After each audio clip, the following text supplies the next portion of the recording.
आज भगवान विश्वकर्मा जी के जयंती के अवसर पर देश के तमाम निर्माण में लगे हुए महान महानुभावों, नौजवान किसानों, मजदूरों से आह्वान करना चाहता हूँ कि आज का दिन निर्माण के लिए मान्यता प्राप्त दिन है।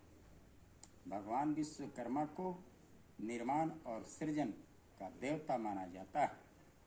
इस पवित्र अवसर पर मैं देश के तमाम सम्मानित लोगों, बुद्धिजीवी, पत्रकार, सामाजिक कार्यकर्ताओं, राजनीतिक कार्यकर्ताओं, किसानों, मजदूरों, नौजवानों से कहना चाहता हूँ कि हम एक ऐसे अंधविश्वास में दौर लगा रहे हैं जिसके चलते हमारा कभी भी उत्थान होना संभव नहीं है, और वो है हमारे देश का नेतृत्व वर्ग।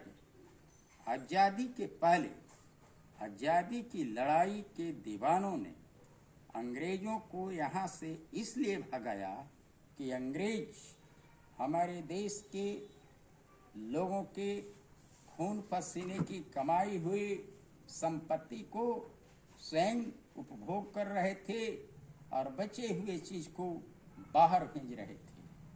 आज आज़ादी के 75 वर्ष गुजर जाने के बाद भी गोरे अंग्रेज तो चले गए, लेकिन सत्ता में ये काले अंग्रेज बैठ गए हैं।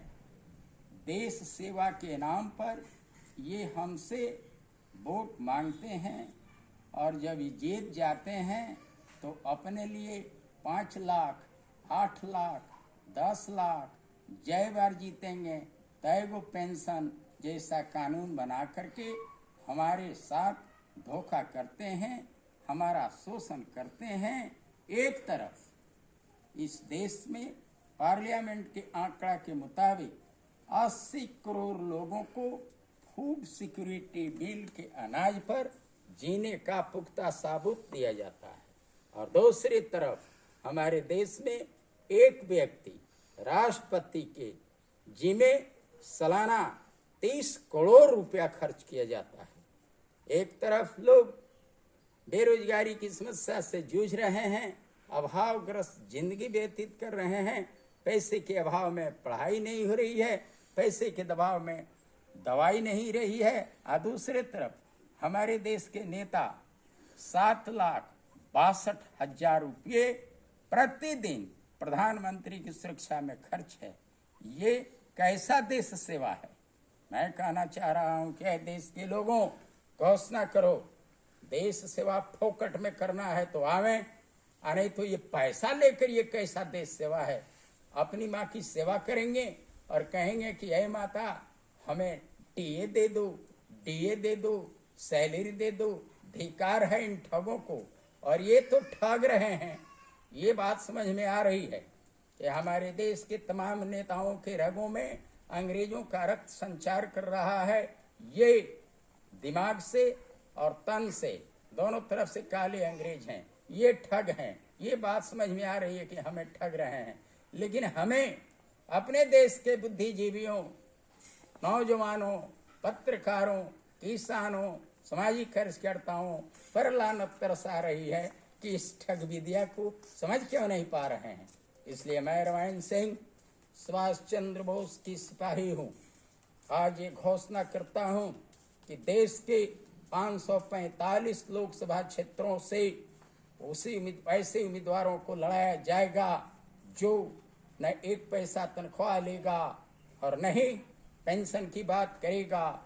जितना दिन तक वो सेवा करेगा, मुफ्त की सेवा करेगा, और ये आम देशवासियों का घोषणा भी होना चाहिए।